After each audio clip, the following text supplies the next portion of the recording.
Hello friends, എല്ലാവർക്കും പുതിയൊരു വീഡിയോയിലേക്ക് സ്വാഗതം. ഇപ്പോൾ പറയാൻ പോകുന്ന സബ്ജക്റ്റ് എന്ന് പറഞ്ഞാൽ യൂട്യൂബിലെ എല്ലാ ദിവസത്തെയും കണ്ടൻറ്റാണ്. എന്ന് വെച്ചാൽ ഏത് ദിവസം വേണമെങ്കിലും നമുക്ക് ഈ കണ്ടൻറ്റ് വെച്ച് വീഡിയോ ഉണ്ടാക്കാം. അങ്ങനെ ഒരാളെക്കുറിച്ചാണ് പറയാൻ പോകുന്നത്. എല്ലാവർക്കും അറിയുന്ന ആളാണ്. നമ്മൾ യൂട്യൂബ് തുറന്നാലും ഫേസ്ബുക്ക് തുറന്നാലും നമുക്ക് ഈ വ്യക്തിയെ ഒരു തവണയെങ്കിലും കാണാതെ നമുക്ക് സ്ക്രോൾ ചെയ്ത് പോകാൻ സാധിക്കില്ല. അതാണ് നമ്മളെ രേണുസുതി. അറിയാം, കൊല്ലം സുധിയുടെ വൈഫാണ് രേണുസുതി. എല്ലാ ദിവസവും അവരൊരു വിവാദം ഉണ്ടാക്കി വയ്ക്കും. എല്ലാവരും അതെടുത്ത് റിയാക്ട് ചെയ്യും, എല്ലാവരും അതെടുത്ത് റീലുണ്ടാക്കും, അവർ തന്നെ അതെടുത്തിട്ട് റീലുണ്ടാക്കും. അവർക്ക് എന്നും അവരെല്ലാവർക്കും കണ്ടൻറ്റ് കൊടുക്കും, അവരെന്നും ഇൻ്റർവ്യൂ കൊടുക്കും. അപ്പോൾ അങ്ങനത്തെ ഒരു വ്യക്തിയാണ് നമ്മളെ രേണുസുതി. അറിയുണ്ടാവും, എല്ലാവർക്കും അറിയുന്നുണ്ടാവും. അപ്പോൾ രേണുസുതിയുടെ പുതിയ കണ്ടൻറ്റ് ഇപ്പോൾ 2 ദിവസം മുന്നേ കൊല്ലം സുധിയുടെ 2ാം ചരമവാർഷികമായിരുന്നു. അപ്പോൾ അത് ഗംഭീരമായിട്ട് ആഘോഷിച്ചു എന്ന് തന്നെ പറയണം. കാരണം ആ ദിവസം അവരുടെ വീട്ടിൽ ഡാൻസും അവരുടെ സുഹൃത്തുക്കളെല്ലാം ചേർന്ന് പാട്ടുപാടി ഡാൻസ് കളിച്ച് വളരെ ആഘോഷമായി ഫുഡ് കഴിച്ച് അങ്ങനത്തെ ഒരു രീതിയിലായിരുന്നു അവരത് ആഘോഷിച്ചത്. അവരുടെ കൊല്ലം സുധിയുടെ വീട്ടിലും അതിൻ്റെ ആഘോഷം ഉണ്ടായിരുന്നു. കൊല്ലം സുധിയുടെ മകനും കൊല്ലം സുധിയുടെ അമ്മയും സഹോദരനും ഒക്കെ കൂടെ, ആഘോഷം എന്ന് പറയാൻ പറ്റില്ല, ക്ഷമിക്കണം. കൊല്ലം സുധിയുടെ വീട്ടിൽ അതിൻ്റെ ചരമവാർഷികം അവരത് ആചരിച്ചിരുന്നു. എന്ന് വെച്ചാൽ അവരത് ചടങ്ങായിട്ട് നടത്തിയിരുന്നു. അവർ വിളക്ക് കത്തിച്ച് വളരെ പ്രാർത്ഥനാപൂർവ്വം ആ ചടങ്ങ് നടത്തിയിരുന്നു. രേണുസുധിയുടെ വീട്ടിൽ പള്ളിയിൽ വെച്ചിട്ടുള്ള ചടങ്ങും അതിനെ തുടർന്ന് അവരുടെ വീട്ടിലുണ്ടായിരുന്ന ഭക്ഷണവും സൽക്കാരവും ഒക്കെ ഉണ്ടായിരുന്നു.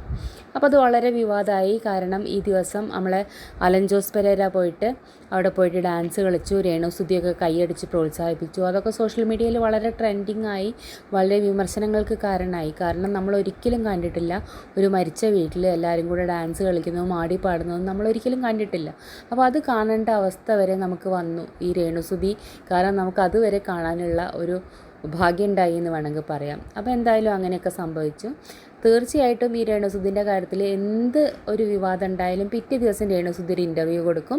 അതിൻ്റെ പിറ്റേ ദിവസം ഒരു റിയാക്ഷൻ വീഡിയോ രേണുസുധി തന്നെ അവരുടെ ഇൻസ്റ്റാഗ്രാമിൽ പോസ്റ്റ് ചെയ്യും. പിന്നെയും വിവാദം ഉണ്ടാക്കും, പിന്നെയും ആളുകൾ റിയാക്ട് ചെയ്യും. ഇതിങ്ങനെ എല്ലാ ദിവസവും കണ്ടിന്യൂസ് ആയിട്ട് പോയിക്കൊണ്ടിരിക്കുകയാണ് അല്ലേ. അപ്പോൾ അതേപോലെ തന്നെ ഈ വിഷയത്തിലും വന്നു. ഇതിൽ 2-3 കണ്ടൻറ്റുകൾ വന്നു. കാരണം ഇതിൻ്റെ ഇടയിൽ പലരും അടിയിൽ രേണുസുധി വിവാഹിതയായതാണോ, രേണുസുധി നേരത്തെ വിവാഹിതയായതാണ്, രേണുസുധി ഒരു ബിനു എന്ന് പറയുന്നൊരു പാസ്റ്ററെ കല്യാണം കഴിച്ചിട്ടുണ്ടായിരുന്നു, ഇങ്ങനെയൊക്കെ പല കമൻറ്റുകളും എപ്പോഴും വരാറുണ്ട്.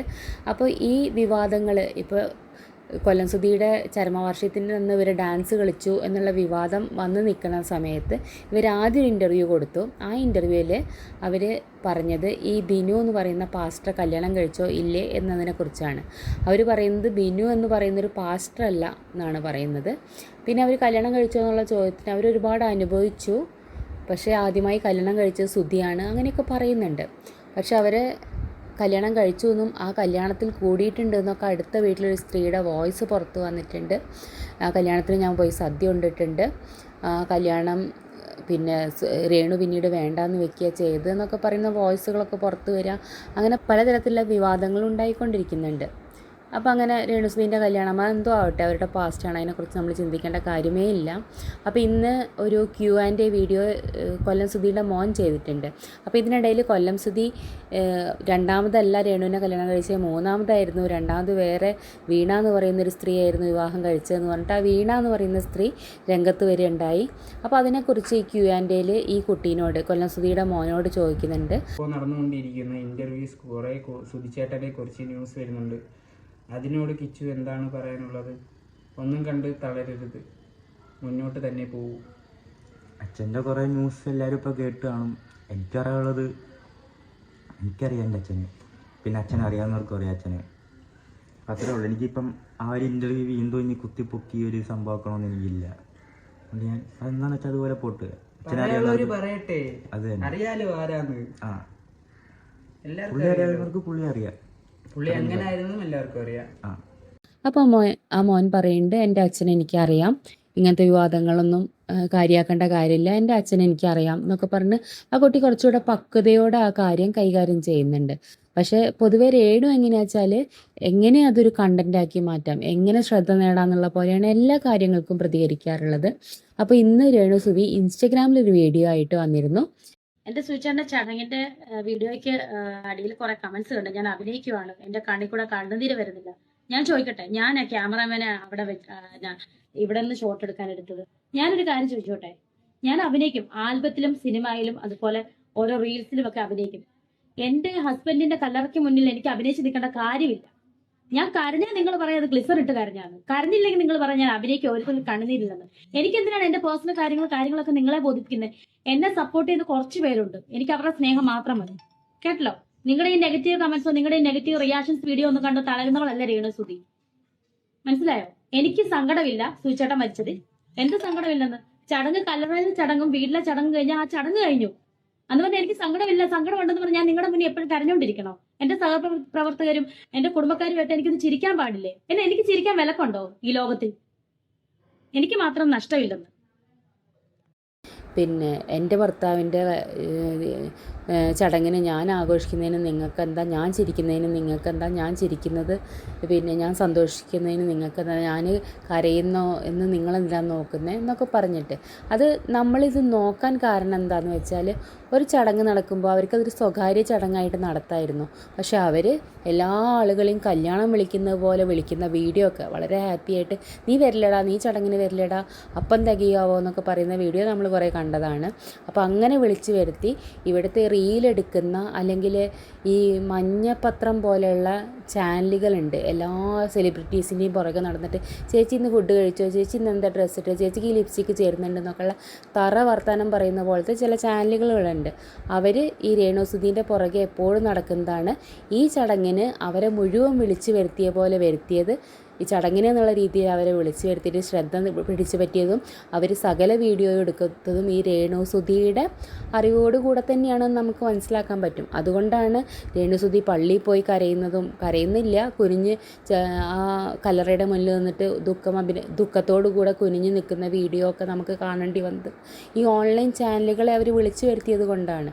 അത് കഴിഞ്ഞിട്ട് ഈ ഡാൻസ് കളിക്കുന്നതും അവർ ആഘോഷിക്കുന്നതും അവർ ഫുഡ് കഴിക്കുന്നതും ഓരോ ഗസ്റ്റ് വരുമ്പോൾ അവരുടെ കൂടെ വലിയ വലിയ തമാശകൾ പറഞ്ഞ് പൊട്ടിച്ചിരിക്കുന്നതും ഒക്കെ കാണാൻ കാരണമായത് നമ്മൾ കാരണമല്ല, അവർ കാരണം, രേണുസുധി കാരണം തന്നെയാണ് ഇതൊക്കെ നമ്മൾ കാണേണ്ടി വന്നത്. അപ്പം നമ്മൾ എന്തെങ്കിലും അഭിപ്രായം വരുമ്പോൾ നിനക്കെന്താടാന്ന് നമ്മളെ വെല്ലുവിളിക്കുന്ന ഭാവത്തിൽ ചോദിക്കുന്നത് എന്തിനാന്ന് എനിക്ക് മനസ്സിലാവുന്നില്ല.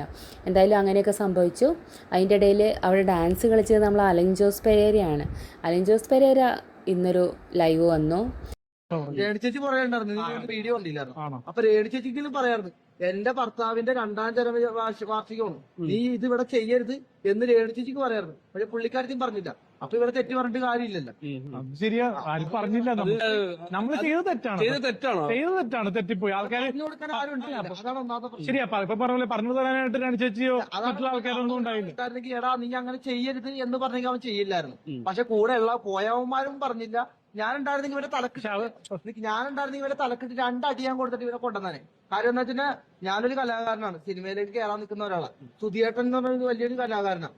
ആ പുള്ളിയുടെ വീട്ടിൽ പോയിട്ടാണ് ഇവൻ ഇങ്ങനത്തെ തെണ്ടിത്തരം കാണിച്ചത്. പക്ഷെ അത് കാണിച്ചപ്പോ പുള്ളിയുടെ വൈഫ് പുറയിലുണ്ടായിരുന്നു, പുള്ളിക്കാർക്ക് കൈ അടിക്കുന്നുണ്ടായിരുന്നു.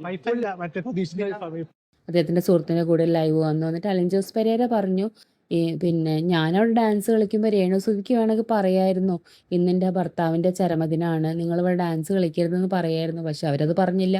അവരെ പ്രോത്സാഹിപ്പിച്ച് കൈയടിച്ചതുകൊണ്ടാണ് ഞാനവിടെ ഡാൻസ് കളിച്ചതെന്ന് പറഞ്ഞു. ശരിയാണ്, ഈ അലൻ ജോസ് പെരേര എന്ന് പറഞ്ഞാൽ അത്ര ഔചിത്യബോധമുള്ള ആളാണെന്നൊന്നും എനിക്ക് തോന്നുന്നില്ല. അവനെന്തെങ്കിലും പൊട്ടത്തരം ചെയ്യുമ്പോൾ രേണുവിന് പറയായിരുന്നു ഇവിടെ എൻ്റെ ഭർത്താവിൻ്റെ ഓർമ്മ ദിവസമാണെന്ന്, ഇന്നിവിടെ വെച്ചിട്ട് ഇങ്ങനത്തെ ഒരു ആഘോഷം പറ്റില്ല എന്ന് രേണുവിനൊരു വാക്ക് പറഞ്ഞാൽ മതിയായിരുന്നു. അലൻ ജോസ് പെരേര ഡാൻസ് കളിക്കില്ലായിരുന്നു. അപ്പോൾ ഇതെല്ലാം ചെയ്തു കൂട്ടുന്നത് ഇവരാണ്. നമ്മൾ എന്തെങ്കിലും അഭിപ്രായം ആരെങ്കിലും സോഷ്യൽ മീഡിയയിൽ അഭിപ്രായം പറഞ്ഞാൽ അവരൊരുമാതിരി ബ്ലെയിം ചെയ്യുന്ന പോലെ അവർ വഴക്ക് പറഞ്ഞുകൊണ്ട് രംഗത്ത് വരികയും ചെയ്യും. ഇത് ഇന്നൊന്നും തീരുന്ന വിവാദമല്ല എന്നറിയാം. നമുക്ക് നാളെയും ഇതിൻ്റെ വീഡിയോ ചെയ്യാൻ പറ്റും, മറ്റന്നാളും വീഡിയോ ചെയ്യാൻ പറ്റും. നമുക്ക് വീഡിയോ ചെയ്യാൻ കണ്ടന്റില്ലാത്തൊരു ദിവസമാണ്, യാതൊരു കണ്ടന്റും ഇല്ലാത്ത ദിവസമാണെങ്കിൽ നമ്മൾ വെറുതെ രേണുസുധി സെർച്ച് ചെയ്താൽ രേണുസുധി 50 കണ്ടന്റുകൾ അവിടെ ഉണ്ടാക്കി വെച്ചിട്ടുണ്ടാവും. അപ്പോൾ ഇനി രേണുസുധിയുടെ കണ്ടന്റുമായിട്ട് വരുന്നത് വരെ എല്ലാവർക്കും ബൈ.